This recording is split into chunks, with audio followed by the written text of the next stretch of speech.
মোবাইলের স্ক্রিনে 3 আঙ্গুল দিয়ে স্ক্রিনশট হচ্ছে না। দেখেন আমি স্ক্রিনশট দেওয়ার ট্রাই করি, আমার কিন্তু স্ক্রিনশট হচ্ছে না। তো এই সমস্যা কিভাবে সমাধান করবেন আজকের ভিডিওতে আপনাদের দেখিয়ে দিব। ভিডিওটি সম্পূর্ণ দেখবেন। প্রথমে আপনাদের মোবাইল থেকে সেটিংস অপশনে ক্লিক করে দিবেন। সেটিংস অপশনে যাওয়ার পর এখান থেকে আপনাকে এডিশনাল সেটিংস নামে একটি অপশন আছে, এই অপশনটি খুঁজে বের করতে হবে। আপনি যে মোবাইল থেকেই এই সমস্যার সমাধান করতে যাচ্ছেন সেই মোবাইলের এডিশনাল সেটিংস অপশনে ক্লিক করে দিবেন। এডিশনাল সেটিংস অপশনে ক্লিক করার পর আপনি একটু নিচ দিকে চলে যাবেন। নিচ দিকে যাওয়ার পর দেখতে পাবেন স্ক্রিনশট নামে একটি অপশন আছে। প্রথমে আপনি স্ক্রিনশট অপশনে ক্লিক করে দিবেন। স্ক্রিনশট অপশনে ক্লিক করার পর এখান থেকে 3টি অপশন দেখতে পারবেন। 3টি অপশনে আলাদা আলাদা কাজ, আমি স্টেপ বাই স্টেপ আপনাদের বুঝিয়ে দিচ্ছি।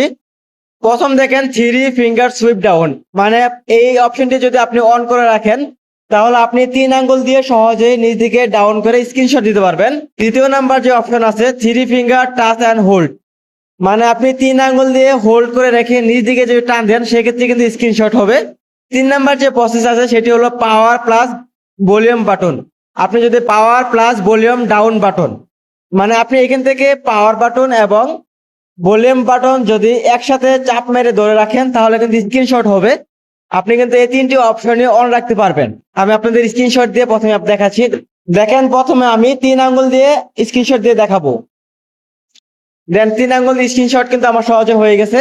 দেন দ্বিতীয় নাম্বার যে সেটিংসটি আসিল যে 3 আঙ্গুল দিয়ে হোল্ড করে ধরে রেখে স্ক্রিনশট দিব, দেখেন আমি 3 আঙ্গুল দিয়ে হোল্ড করে ধরে রাখছি, নিচ দিকে টান দিব, দেখেন স্ক্রিনশট হয়ে যাবে। স্ক্রিনশট কিন্তু হয়ে গেছে। দেন তারপর আমি দেখেন পাওয়ার বাটন এবং ভলিউম বাটন একসাথে চাপ মেরে ধরে স্ক্রিনশট দিয়ে আপনাদের দেখাচ্ছি।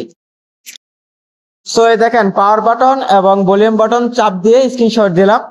সো এইভাবে আপনারা স্ক্রিনশটের সমস্যার সমাধান করতে পারবেন। তো এই ছিল ভিডিওটি ভালো লাগলে অবশ্যই ভিডিওতে লাইক দিবেন। পরবর্তী এরকম নিত্য নতুন ভিডিও পেতে এই চ্যানেলটি সাবস্ক্রাইব করে রাখবেন। ধন্যবাদ।